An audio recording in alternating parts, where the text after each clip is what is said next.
Hey everybody, it's Keith here. Welcome to my YouTube channel, Blood Productions. We're at 4th and Mitch Studio today, and this video is the first and hopefully not the last of a new series that I want to come up with called At the Bench. Um, whether I'm doing pickup change outs, some theme oriented guitar work, um, or just like as today, I'm gonna change my strings, give it a good bath, show it some love, make sure it's ready to go and ready to rock whenever I need it to be ready to rock.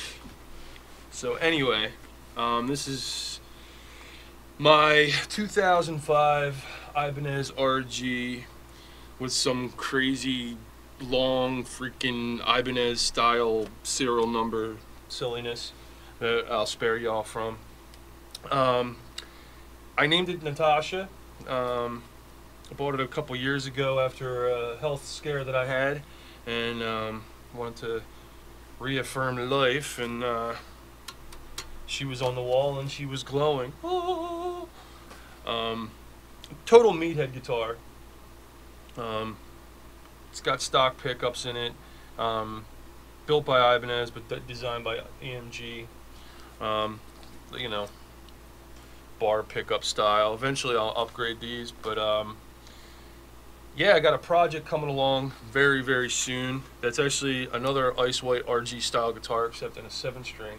I used to have a Schecter, and I sold it back to the dude that I bought it from originally.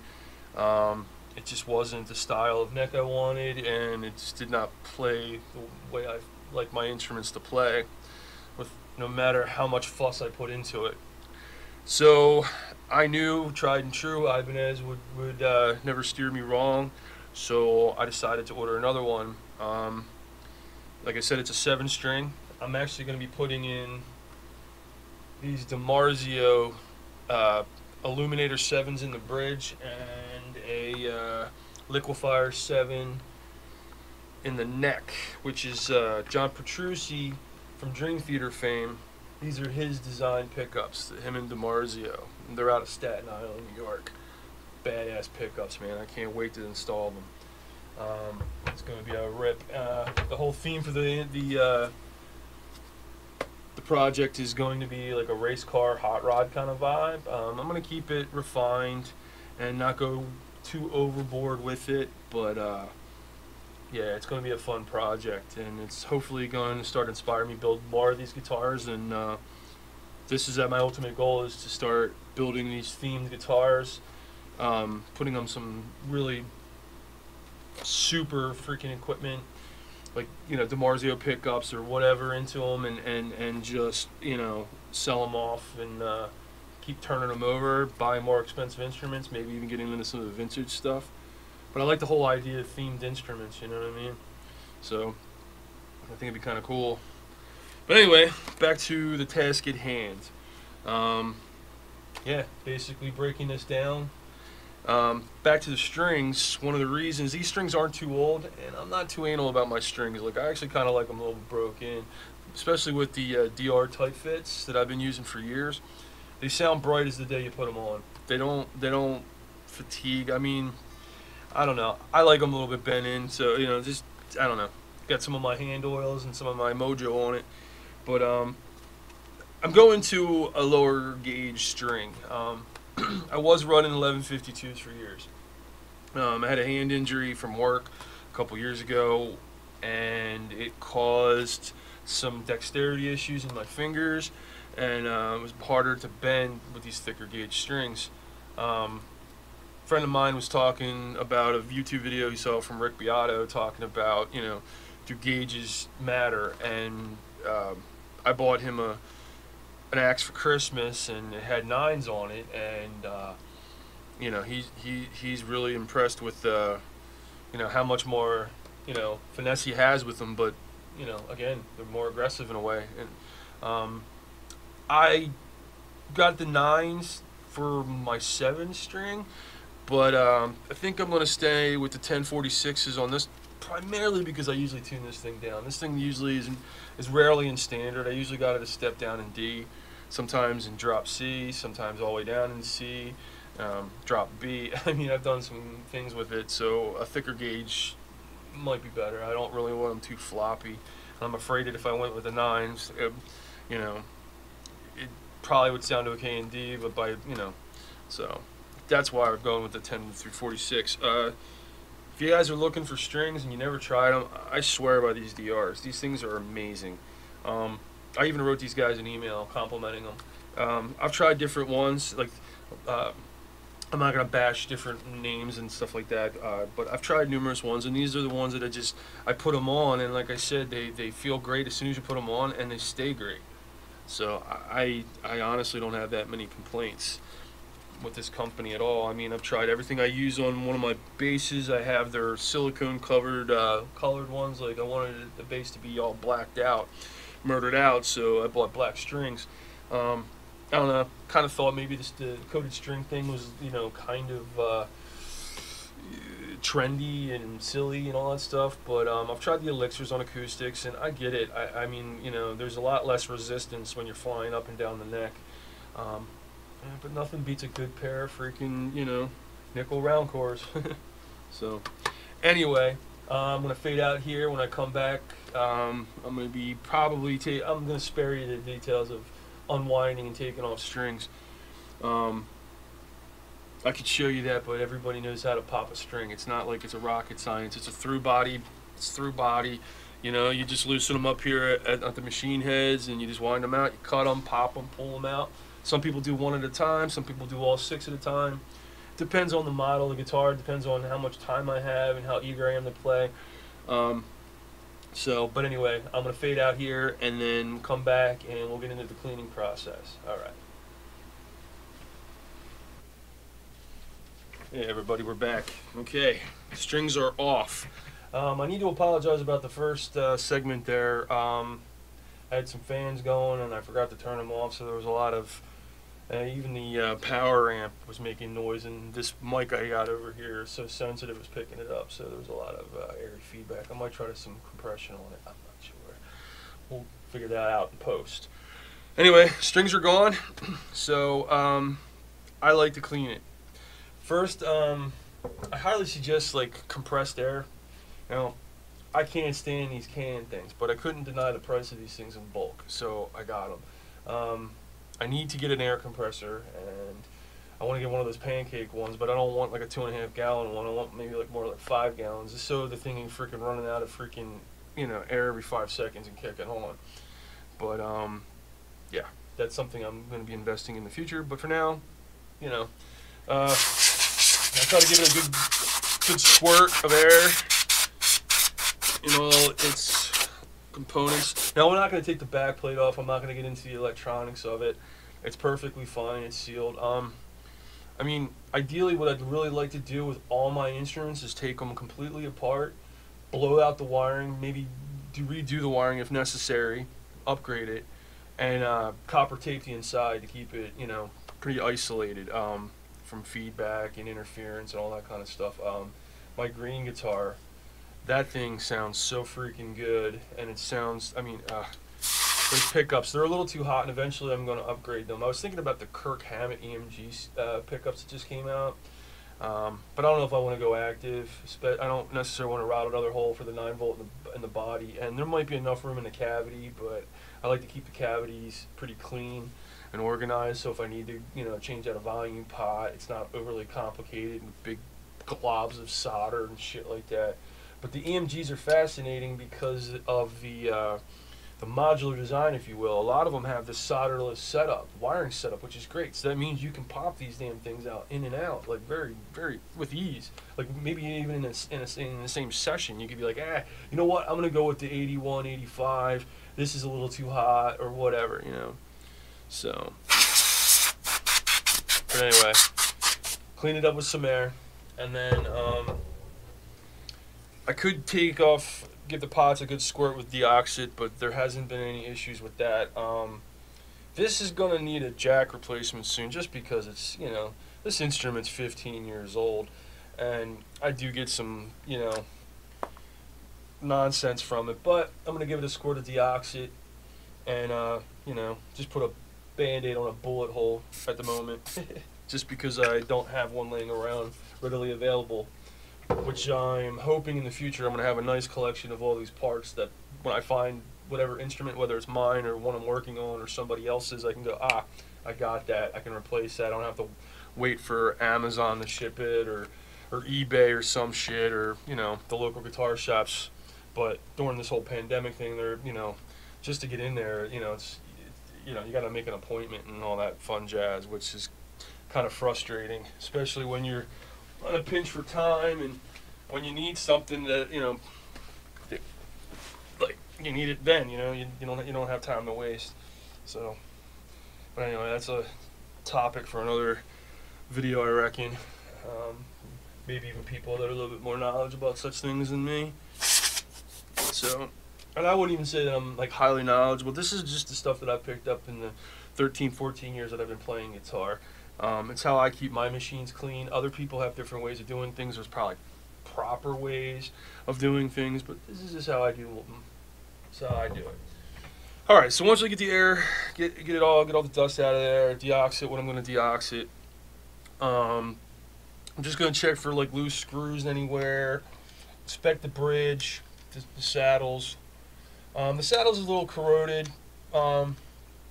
You know, I'm a palm muter. Like I constantly got my palm leaning on my bridge, so there's a, you know, anything that's got a paint on it, it's, you know, I'm gonna wear it down obviously. And there's a lot of build up and corrosion from you know, oils and stuff like that. Then I take a microfiber cloth and I just give it a cursory dust.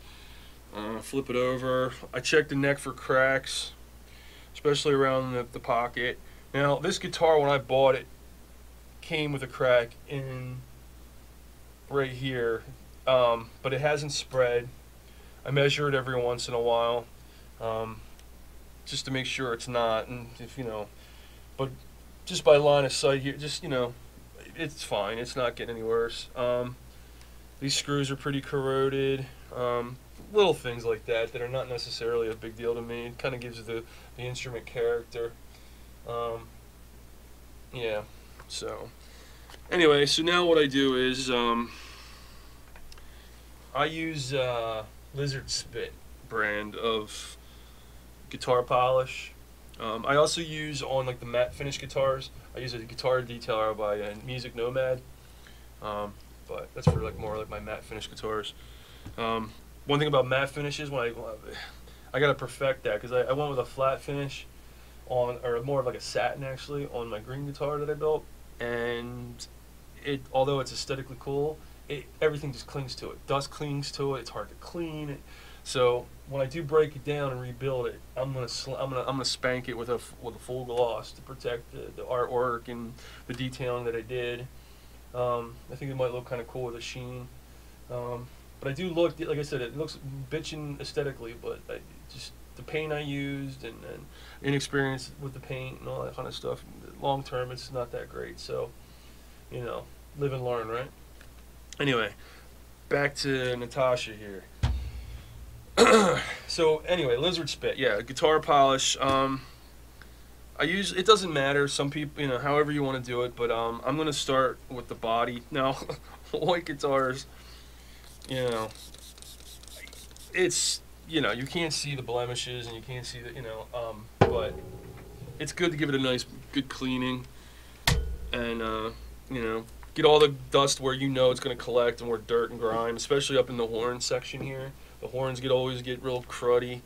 You know, also you get a lot of slime right here from your arm, especially when you've had a really hot session, literally, which I've had many in my tenure as a musician.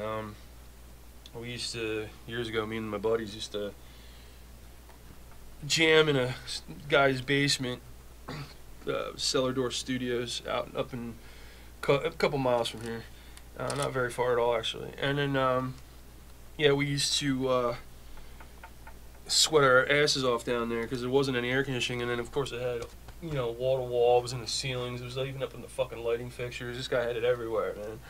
And so it got hot down there, especially with the amps cooking, because we used to use some of his old tubes, and yeah, it was, you know, so yeah, you get a lot of grime and sweat on these things. I don't know. There's something nice about it. It's, you know, to clean it. It's just like cleaning a car. You know, I don't drive. I don't have a vehicle, so guitars have become my hot rods, if you will. My, you know, my baby's in the garage. You know, instead of a garage, I have a recording studio. Multifaceted too. I can record a full band in here. I mean, it's tight, it's small, but you know, like it's modular. I have it set up like that. Like I have my drum kit taken apart, so I can put my bench in here and I can do these videos and stuff like that. And you know, it's perfect for me. And 90% of the time, 95% of the time that I'm in here doing anything, it's on my own. So for me, it's perfectly sized. Get a couple of people in here and get congested, but you know, we all make sacrifices to play music. You know, I mean, in a dream world, I would love to have you know, a huge warehouse, you know, different size, you know, everything, you know, different size rooms, ISO booths, you know, just, you know, but you gotta make do on a budget, you know. So anyway, a little bit more guitar polish. I never spray the guitar polish directly on the body of the guitar. I usually put it on the microfiber. Now I have a dedicated microfiber for the guitar polish, but then I'm gonna use a different kind of rag when I put on the lemon oil on the fretboard and the neck, just because it's a real oily, you know. Plus I don't want to forget and go back to this microfiber and then put that real oily, you know, fretboard rejuvenator all over my newly polished body here on the guitar. So yeah, this is a reliable axe. I mean, I really love this machine. I mean, this became my primary for a while, especially when I was rebuilding my first guitar. I'm a sucker for Ibanez RGs. I don't know what else to say. I'm unapologetic about it. I love my Ibanezes because I can buy them sight unseen, and with a little bit of modifying the way I like them, I mean, you know, they play just like the way I want them. I just know they're coming to me the way I want them. I also have an Axion label, freaking S series. The thing is just a beast. I mean, it's so tiny and so small. It's like a Porsche, but it just plays, and it's got such a snarl and a bite, and it's so versatile, and I sure do love it. I'll have it on the bench soon, hopefully, and I can share it a little bit more with you. Originally, I was going to do videos where I was, you know, like showing off the guitars, you know, and like this is the story of this guitar, but I figured this would actually be a better way because I'm actually getting something done that I need to do anyway. I can talk about them as I'm doing the project and tell you their histories and stuff like that. So yeah, but this is the RG2EX2. There's a 2EX1 which is black with the white pinstriping, which would be kind of cool. Have the twins. Eventually, maybe I'll find one that's in a reasonable price range. This was actually designed for Guitar Center in, like I said, 2004, 2005. Funny enough, I bought it at Sam Ash. It was a really inexpensive guitar. I mean, it was only $200, and I mean, you know what I mean. Like, you can't beat it. It's, you know, yeah. I mean, the pickups are tired, you know, but it's a good it's a good chugging meathead guitar, and I love it. So, you know, eventually I'll give it some love, and I was actually thinking about putting head fields in there. As you can tell, I'm a huge Metallica fan, always have been. You know, they're a little long in the tooth, but they've been putting out some pretty good music recently, so I can't complain. And you know, they remind me of my younger years, and I'm sure when they get on stage and perform, it reminds them of their younger years. So, hell yeah, man. Whatever you like. I'm no judge. I don't judge people and their music, man. Everybody loves what they love, you know. And I used to do that. I used to be a snob. You know what? If you have the passion for music that I have for music, then right there, and we're kindred spirits. You know, I get it. It doesn't necessarily mean, you know, and you might listen to something I've never heard of and share with me, and it'll blow my fucking mind, and you know, vice versa, you know. So there you go. All right, now this stuff is the fretboard conditioner, which I gotta get another rag for. Yeah, I use one of these. They're not a microfiber, but it is a guitar rag. And yeah, like I said, this stuff is real greasy, but I swear by it. Yeah, and I just put a little bit of blob every, inch or so. No big deal. Not too much because it will spread. And then you just work it in between the frets. It also helps clean a little bit of the corrosion on my frets. Now this guitar could obviously need some fret work because I'm a heavy-handed player. That's why I'm hoping a lighter gauge string will help me, be a little bit more. I don't know how to explain it, but not so intensely pushing down the strings. Like letting the strings ring out and let the guitar do the work, and not beat the shit out of it every second. I mean, there's a time and place for that. In some riffs, you can't sit there and just anemically play it. Yeah. So, but eventually, I'm not really savvy on the frets. I have never done a fret job, and I have another guitar project that's in the works. I don't know when I'll get to it, but part of that is going to be a refretting because I would like to learn how to do my own frets.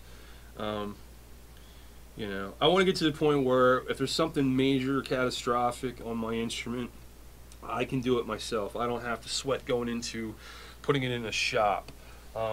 Not that I distrust a true luthier or somebody who's in the business. It's just more over that it's out of my possession.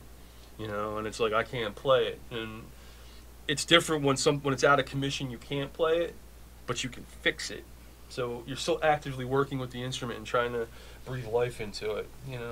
So it's just the way I roll. I get a little of that snot on the. Now some people don't do this, but I like doing this. I'll take a little bit more, drop it in and then I run it up the back of the neck.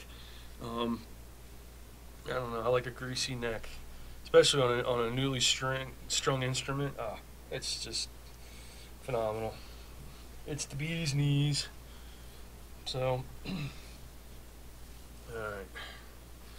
I also forgot to clean up. This is something I always fail at. I always forget to clean the headstocks. It's one of the reasons I got a white guitar in the first place, because like most of my instruments earlier, on were all black, and there's something very metal, believe it or not, about a white guitar. It's just it's monochrome, yeah, and so it's classic. But anyway, yeah, I always forget to clean the headstocks and the machine heads. Okay, and we're back. All right. Now, I can sit here and string every single one and fast forward. It always drives me crazy on videos. So basically what I'm going to do is, this segment, I'm just going to show you how I break in the strings. I'll string it, and then I'll dissolve to the next segment, and I'll be playing it.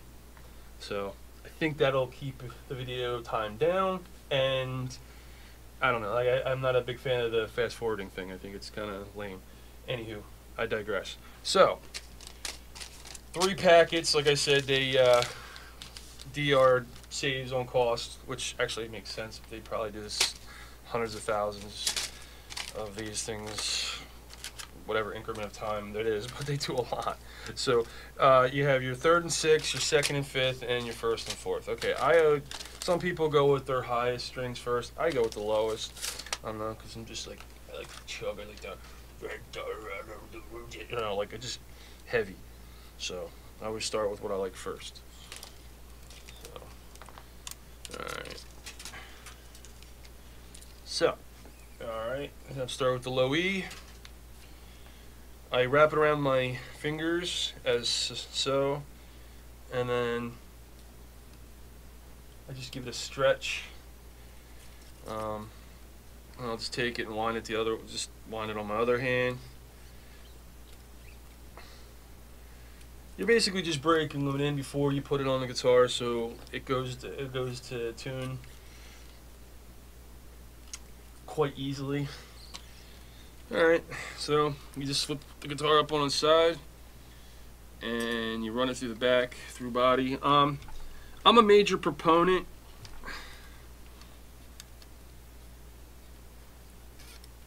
and I'm trying to get it through the hole.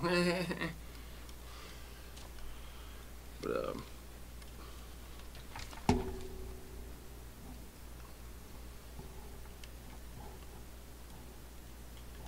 the hell?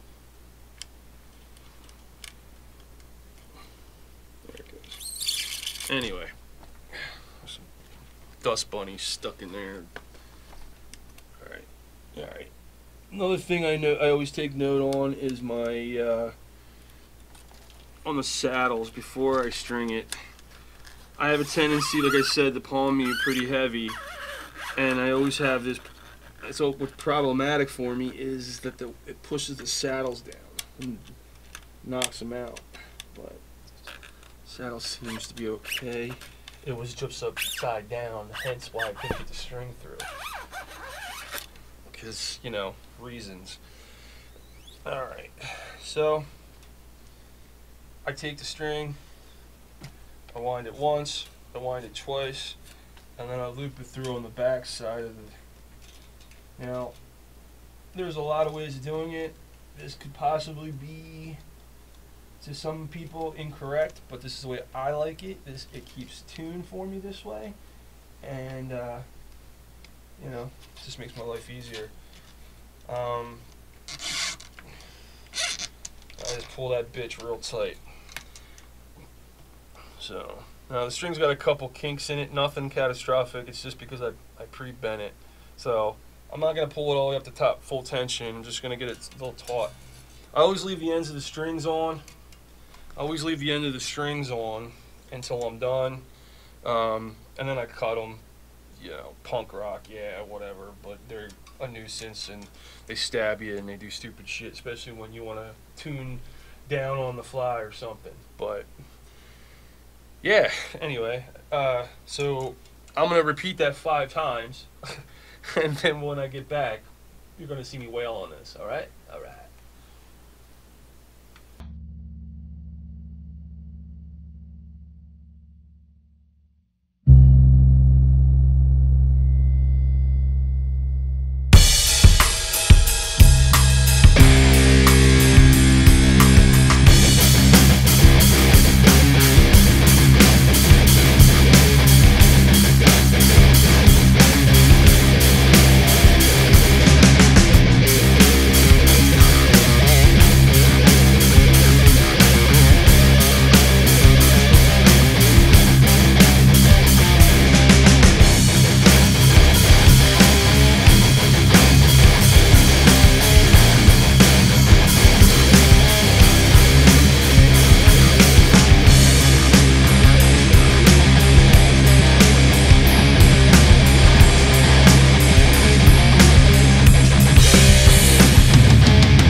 everybody. As you can tell behind me, I'm in the middle of editing this video. I just wanted to take a minute to say thank you for watching said video. Some feedback would be great. I'd like to know which direction I should take it. I cannot wait for the project that's coming along next week and into the following week on my vacation, which is going to be this 7-string project that is just going to be incredible. I can't wait to start it. Very eager. But I just wanted to tell y'all that if you enjoy my videos, if you're watching this on Facebook, my friends and family, I would love you guys to come aboard my YouTube channel. Just look it up. I'll send the link. I'll put the link below. And please subscribe and like the videos. Maybe I could get some traffic. Maybe I could boost my my subs. And if you're watching this on YouTube and you just find me in the ether, please subscribe. I'd love to have you come aboard and check out the rest of my stuff. I have a lot of content planned, and I'm a busy guy, but I'm hoping that I can find the wherewithal and the time to build this up. I'm also going to start building custom guitars on the side and flipping them for profit, and I'm hoping to share all my adventures with you as they come along. So thank you again, and you know, keep it metal all. All right, later.